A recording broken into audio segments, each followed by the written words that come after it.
How we communicate with each other is incredibly important and says a great deal about who we are. And while most of us wouldn't dream of being rude or disrespectful to anyone in person, things can quickly get heated online and particularly on social media. With the increasing use of online teaching and debate as well as discussion boards this year, we want to make sure everyone at Durham feels they're working in a safe, dignified and respectful environment. We also need to advocate for each other, speak out when there's hate speech or inappropriate behaviour. We need to know where to go for support, and we all need to work together to make Durham University a real community, whether we're face-to-face or Zoom-to-Zoom. What does everyone else think? I completely agree. I find that being able to voice my opinion and wider discussion is really important in terms of how I learn online. But that discussion has to stay respectful and relevant. Yeah, totally. And we have to respect that everyone's different. Some people find it really easy to speak up and contribute, but it can be nerve-wracking for others. So it's really important that the online environment is inclusive, respectful, and supportive. And that way we can make sure a diversity of voices and opinions are heard. Yeah, and it's not just about the learning environment. It's about how you behave on social media too. Okay, your social media is personal to you, but it's inevitably linked because of who you're friends with and the shared online spaces you contribute to the wider university community. So it's just as important to behave in appropriate ways there too. I think it's important to be aware of tone too, especially in text. It can be hard to convey what you mean when you type and can easily be misinterpreted as aggressive or sometimes sarcastic. Okay, I'm going to share my screen now to show you what we mean by unacceptable behaviour.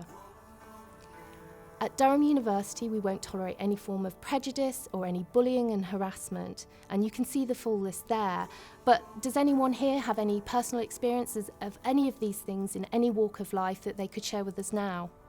Yeah, I was on a video conference call once where a British Asian friend was asked where he was from.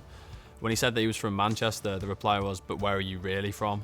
I find when I'm in a male-dominated environment, I can sometimes find it hard to be heard and very easy to be interrupted.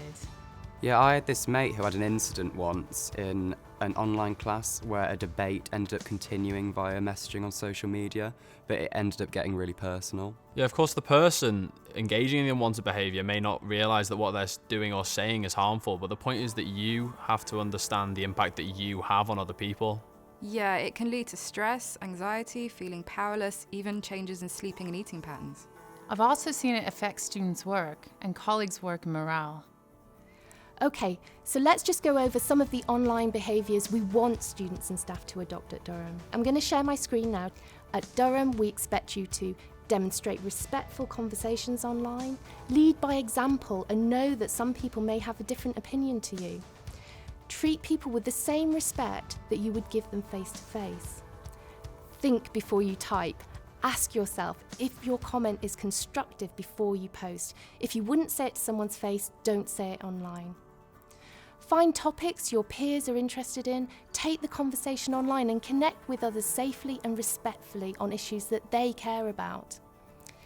Give yourself a rule about who you connect with on social media to protect your social boundaries. It might not be appropriate for students and staff to be friends on social media.